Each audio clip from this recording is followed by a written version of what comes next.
राहु और केतु दो ऐसे ग्रह हैं जिनके फलित के अंदर हमें कठिनाइयों का सामना करना पड़ता है, क्योंकि जिस तरह से हम अन्य ग्रहों का फलित करते हैं उस तरह से हम राहु और केतु का फलित कर नहीं पाते हैं। क्योंकि राहु और केतु दो ऐसे ग्रह हैं जिनके पास में किसी भी राशि का स्वामित्व नहीं होता, और किसी राशि का स्वामित्व नहीं है तो उनका किसी घर के ऊपर आधिपत्य कैसे हो सकता है। यही सबसे प्रमुख वजह है जिसकी वजह से हम राहु और केतु का फलित करने के अंदर दुविधाओं का सामना करते हैं। इसके अतिरिक्त अगर हम देखें तो हमें ये पता नहीं होता है कि राहु और केतु कौन सी राशि के अंदर एक्सॉल्टेशन में आते हैं या कौन सी राशि के अंदर डेबिलिटेशन में आते हैं।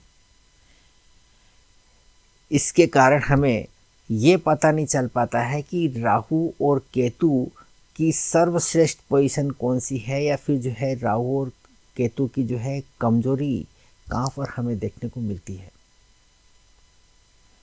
अगर हम इसकी दृष्टियों की बात करें तो दृष्टियों के बारे में भी काफ़ी कन्फ्यूजन की स्थिति बनी रहती है। बहुत से ग्रंथ ऐसे हैं जिनके अंदर राहु और केतु की दृष्टियों को महत्व ही नहीं दिया गया है, या जिन ग्रंथों के अंदर राहु और केतु की दृष्टियों के बारे में बताया गया है उसके अंदर काफ़ी मत भिन्नता देखने को मिलती है। ज्योतिष के जानकार लोगों का यही कहना है कि राहु और केतु के अंदर जो दृष्टियों के बारे में जो मत भिन्नता है, इसकी वजह से इनकी दृष्टियों को हमें लेना ही नहीं चाहिए। तो कुछ विद्वानों का जो है इसके उल्टा मत है। तो ये कुछ ऐसी स्थितियां हैं जो राहु और केतु के फलित के अंदर हमें काफ़ी कठिनाइयां देते हैं। इसके अतिरिक्त अगर हम देखें तो जिस तरह से हम आकाश के अंदर अन्य ग्रहों की उपस्थिति को किसी न किसी माध्यम से देख सकते हैं, परंतु राहु और केतु दो ऐसे ग्रह हैं जिनको हम देख नहीं पाते हैं, क्योंकि उनकी फिजिकल अपीयरेंस आकाश के अंदर मिलती ही नहीं है। वास्तव में अगर देखा जाए तो पृथ्वी जब सूर्य के चारों ओर परिक्रमा करती है और इस परिक्रमा के दौरान चंद्रमा पृथ्वी के चारों ओर परिक्रमा करता है, तो पृथ्वी और चंद्रमा की परिक्रमा के दौरान दो बिंदु ऐसे हैं जहां पर पृथ्वी और चंद्रमा का घर्षण पैदा होता है। ये घर्षण इतना भयानक और इतना तीव्र होता है कि उससे जो ऊर्जा निकलती है वो बहुत भयानक स्वरूप की होती है। इतनी भयानक कि मानव जीवन के ऊपर इसका गहरा असर पड़ता है। पृथ्वी पर शायद ही कोई जीव ऐसा होगा जिसके ऊपर इस ऊर्जा का प्रभाव नहीं पड़ता हो। यही वो कारण है कि ये दो घर्षण बिंदु होने के बावजूद, ये दो छाया बिंदु होने के बावजूद इन दो ग्रहों को मान्यता दी गई है ज्योतिष के अंदर ग्रहों के रूप में, क्योंकि इसके महत्व को हम कभी भी नकार नहीं सकते। कुंडली के अंदर राहु और केतु किसी न किसी भाव के अंदर होते ही होते हैं, और जिस भाव के अंदर हमें ये देखने को मिलते हैं उस भाव से संबंधित कार्यों के अंदर हमें बड़े उतार चढ़ाव देखने को मिलते हैं, या किसी बड़ी घटना को हम देख पाते हैं। यही वो कारण है जिसकी वजह से राहु और केतु को ज्योतिष के अंदर सबसे ज़्यादा महत्वपूर्ण और प्रभावशाली ग्रह के रूप में मान्यता दी गई है। क्योंकि जीवन के अंदर जितने भी बड़े बड़े उलटफेर होते हैं वो इन्हीं ग्रहों के द्वारा हमें देखने को मिलते हैं। राहु और केतु का फलित किस प्रकार से करना है, इसको लेकर मैंने एक सीरीज बनाई है जिसके अंदर मैंने राहु और केतु के बारे में आपको ज़्यादा से ज़्यादा जानकारी देने का प्रयास किया है। अगर इनके फलित की बात करें तो हमने इस सीरीज के दौरान ये जानने का प्रयास किया है कि यदि राहु और केतु अकेले हैं तो इनका फलित हमें किस प्रकार से करना चाहिए। राहु और केतु के साथ में कोई अन्य ग्रह है तो फिर उसका फलित हमें किस प्रकार से करना चाहिए। परंतु आज इस वीडियो में हम इस बात का जिक्र करेंगे कि राहु और केतु के साथ में यदि दो या दो से अधिक ग्रह हो या बहुत सारे ग्रह उस भाव में हो जिस भाव के अंदर राहु है, तो फिर हम उसका फलित किस प्रकार से कर सकते हैं। तो आज इस वीडियो में हम इसी बात को डिटेलिंग के साथ में जो है कवर करने का प्रयास करेंगे। परंतु चैनल को आपने अभी तक सब्सक्राइब नहीं किया है तो आप इसे सब्सक्राइब करके बेल आइकन का बटन हिट कर दीजिए, क्योंकि इस चैनल पर ज्योतिष से रिलेटेड इन्फॉर्मेटिव वीडियो आपके लिए लगातार अपलोड होते रहते हैं और आपका सब्सक्राइब करना प्रेरणा देता है अच्छा वीडियो बनाने के लिए, मेहनत के साथ वीडियो बनाने के लिए। क्योंकि किसी भी वीडियो को बनाने के लिए काफ़ी मेहनत की ज़रूरत होती है और मेहनत करने के लिए प्रेरणा की ज़रूरत पड़ती है। और आप में से कोई भी किसी भी समस्या पर मुझसे कोई कंसल्टेंसी लेना चाहे या अपने किसी बर्थ चार्ट का एनालिसिस मुझसे करवाना चाहे या फिर आप मुझसे ज्योतिष सीखना चाहें, तो आप वो नीचे दिए हुए नंबरों पर मुझे डायरेक्ट कॉल कर सकते हैं या फिर व्हाट्सएप मैसेज कर सकते हैं। तो आइए अब हम समझने का प्रयास करते हैं कि राहु और केतु यदि बहुत से ग्रहों के साथ में किसी भाव में स्थित हो तो उसका फलित हमें किस प्रकार से करना चाहिए। आइए इसे हम एक उदाहरण कुंडली के द्वारा समझने का प्रयास करते हैं। अब उदाहरण के लिए आप इस बर्थ चार्ट को देख सकते हैं। इस बर्थ चार्ट में आप पांचवें घर के अंदर देखेंगे तो आपको 6 ग्रह एक साथ दिखाई दे रहे हैं, जिसके अंदर राहु भी शामिल है। अब इसका मतलब ये तो नहीं है कि राहु का प्रभाव इन सभी ग्रहों के ऊपर समान रूप से दिखाई देगा। कुछ ग्रह ऐसे होंगे जिनके ऊपर राहु का प्रभाव अत्यधिक मात्रा में देखने को मिलेगा, वहीं कुछ ग्रह ऐसे भी होंगे जिनके ऊपर इस राहु का प्रभाव कम से कम देखने को मिलेगा या फिर नहीं के बराबर देखने को मिलेगा। अब अगर हमें यह जानना हो कि इनमें से कौन सा वो ग्रह है जिसके ऊपर राहु का प्रभाव हमें सबसे ज़्यादा देखने को मिलेगा, हमारे जीवन में राहु के द्वारा कौन कौन सा सेक्टर जो है प्रभावित होने जा रहा है, तो इसके लिए एक सीधा और सरल सा नियम है कि जो ग्रह राहु के सबसे ज़्यादा करीब होगा उसके ऊपर राहु का प्रभाव हमें सबसे ज़्यादा देखने को मिलेगा। अगर आप इस कुंडली को ध्यान से देखेंगे तो यहाँ राहु आपको 6 डिग्री का दिखाई दे रहा है और मंगल की बात करें तो मंगल यहाँ 4 डिग्री का है। इसका मतलब ये हुआ कि राहु के अत्यधिक नज़दीक होने के कारण इस कुंडली के अंदर मंगल के ऊपर राहु का प्रभाव हमें सबसे ज़्यादा देखने को मिलेगा। ठीक इसी तरह से हम अगर बुध की बात करें तो बुध कुंडली के अंदर 10 डिग्री का है, जो कि राहु से 4 डिग्री के अंतर पर है। बुध भी इस कुंडली के अंदर राहु के काफ़ी नज़दीक होने के कारण बुध भी इस राहु के द्वारा सबसे ज़्यादा प्रभावित होने जा रहा है। अब अगर इन दोनों में से हमें ये देखना हो कि दोनों में से सबसे ज़्यादा प्रभाव कौन से ग्रह के ऊपर पड़ रहा है इस राहु का, तो इसके लिए हमें राहु को ठीक तरीके से समझना होगा।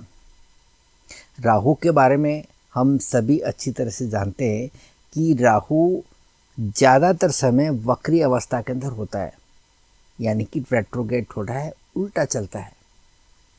उल्टा चलने के कारण ये राहु पीछे की तरफ जाएगा तो यहाँ मंगल के साथ में कनेक्ट होने का प्रयास करेगा। ये राहु मंगल से कनेक्ट होगा, मंगल के साथ में इसकी नज़दीकियाँ बढ़ेगी।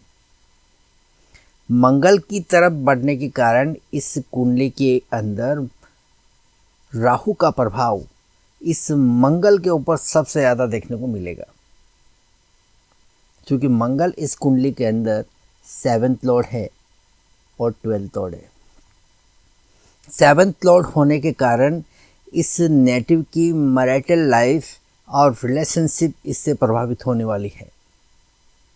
और साथ ही साथ अगर हम 12th हाउस की बात करें तो मंगल 12th हाउस का लॉर्ड है, इसलिए व्यक्ति की फिजिकल रिलेशनशिप या सैया सुख के अंदर समस्याएं देखने को मिलेंगी। ठीक इसी तरह से हम अगर बुध की बात करें तो बुध इस कुंडली के अंदर 5th लॉर्ड है और 2nd लॉर्ड है। तो यहाँ पर व्यक्ति की संतान से संबंधित हमें समस्याएं दिखाई दे सकती है। व्यक्ति के वैवाहिक जीवन के अंदर, फैमिली की बढ़ोतरी के अंदर कुछ न कुछ जो है समस्याएं देखने को मिलेगी, इसको हम इस प्रकार से कहेंगे। परंतु आप अगर इस कुंडली में राहु की स्थिति को देखें तो राहु वक्री चलने के कारण ये मंगल से जो है दूर जा रहा है, यानी कि मंगल और बुध के बीच में दूरियां बढ़ रही है। तो हम इसको इस प्रकार से कह सकते हैं कि इस कुंडली के अंदर जैसे जैसे समय आगे बढ़ेगा, मंगल का बुध के ऊपर इस राहु की पकड़ जो है ढीली होती चली जाएगी, यानी कि इस बुध के ऊपर राहु का प्रभाव अपेक्षाकृत जो है हमें कम देखने को मिलेगा। परंतु यहाँ पर आप ध्यान से देखेंगे तो 5th लॉर्ड 5th हाउस के अंदर ही बैठा हुआ है, यानी कि मरकरी 5th लॉर्ड होके 5th हाउस के अंदर ही बैठा हुआ है। इसका मतलब ये निकलता है कि यहाँ पर बुध पूरी तरह से राहु की गिरफ्त में आ चुका है। तो यहाँ पर मंगल की तरह बुध भी यहाँ बुरी तरीके से प्रभावित हुआ है, ऐसा हम कहेंगे।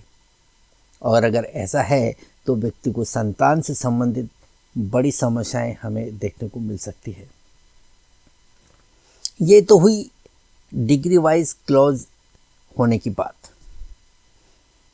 अब इसमें एक बात और ध्यान देने जैसी है कि राहु यदि दो ग्रहों के बीच में आता है तो एक दीवार से बन जाती है उन दो ग्रहों के बीच में, यानी कि उन दोनों ग्रहों के बीच में एक डिस्कनेक्शन हो जाता है। उन दोनों ग्रहों के बीच में संपर्क सूत्र की कमी आ जाती है और दोनों जो है एक दूसरे के साथ में जो है मेल मिलाप नहीं कर पाते हैं। यहाँ पर इसको अगर हम इंटरप्रेट करना चाहेंगे तो किस प्रकार से करेंगे? इसके लिए आपको ज़्यादा से ज़्यादा कल्पना शक्ति का इस्तेमाल करना होगा, ज़्यादा से ज़्यादा विचार शक्ति का इस्तेमाल करना होगा। आप जितनी ज़्यादा कल्पना शक्ति का इस्तेमाल करेंगे, आपके लिए इंटरप्रिटेशन के दरवाजे उतने ही ज़्यादा खुलते चले जाएंगे। इसके अंदर कोई लिमिट नहीं है, इसकी असीमित इंटरप्रिटेशन आप कर सकते हैं। जैसा कि हम देख पा रहे हैं कि 5th और 7th के अंदर डिस्कनेक्शन हुआ है, तो हम इसको इस प्रकार से कह सकते हैं कि व्यक्ति की मैरिटल लाइफ के अंदर फिजिकल रिलेशनशिप का अभाव हमें देखने को मिलेगा, क्योंकि यहाँ पर मंगल 7th और 12th लॉर्ड है और ये राहु से प्रभावित हो रहा है। तो इसलिए हम इस प्रकार से कह सकते हैं, और इसी वजह से व्यक्ति को संतान प्राप्ति के अंदर समस्याएं पैदा होंगी। इसको हम इस प्रकार से कहेंगे तो ये ज़्यादा सटीक इंटरप्रिटेशन रहेगा।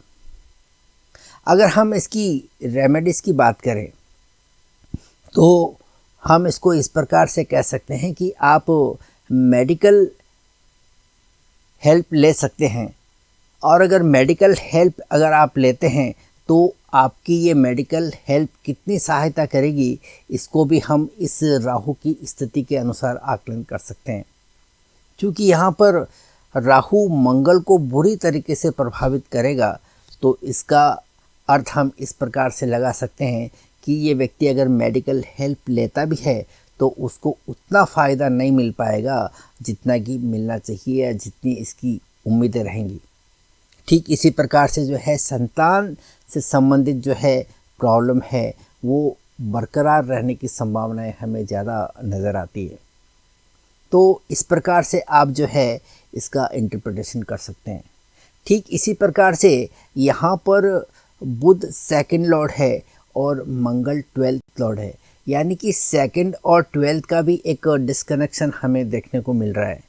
अगर हम इसको इंटरप्रेट करना चाहें तो इस प्रकार से करेंगे कि इस नेटिव को इन्वेस्टमेंट करने के अंदर काफ़ी दिक्कतों का सामना करना पड़ेगा। और अगर ये अगर इन्वेस्टमेंट करता है तो इसे लॉस होने की काफ़ी संभावनाएं बनी रहेगी।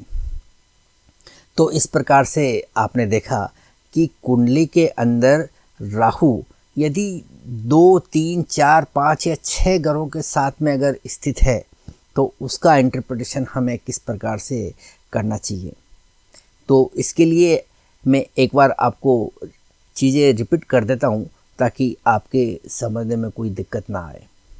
सबसे पहले आपको ये देखना है कि राहु कौन से ग्रहों के सबसे ज़्यादा क्लोज है। नंबर 2, राहु रेट्रो चलता है तो राहु पीछे वाले ग्रह को ज़्यादा प्रभावित करेगा। नंबर 3, राहु 2 ग्रहों के बीच में आता है तो उन 2 ग्रहों के बीच में एक डिस्कनेक्शन पैदा कर देता है। तो इस प्रकार से आप इसका इंटरप्रिटेशन कर सकते हैं कि राहु 2 से अधिक ग्रहों के साथ में हो तो उसका फलित हमें किस प्रकार से करना चाहिए। ये था एक छोटा सा विवरण। उम्मीद करता हूँ कि ये आपके लिए यूज़फुल रहेगा। और अगर आपको ये चैनल पर अच्छे वीडियो देखने को मिलते हैं या फिर आप के लिए ये वीडियो इन्फॉर्मेटिव रहा है तो आप इस चैनल को सब्सक्राइब ज़रूर कीजिए और बेल आइकन का बटन हिट कर दीजिए ताकि आने वाले हर वीडियोस की नोटिफिकेशन आपको समय समय पर मिलती रहे। तो आज के लिए इतना ही। मिलते हैं अगली वीडियो में किसी और नई जानकारी के साथ में। तब तक के लिए इजाज़त। Thank you.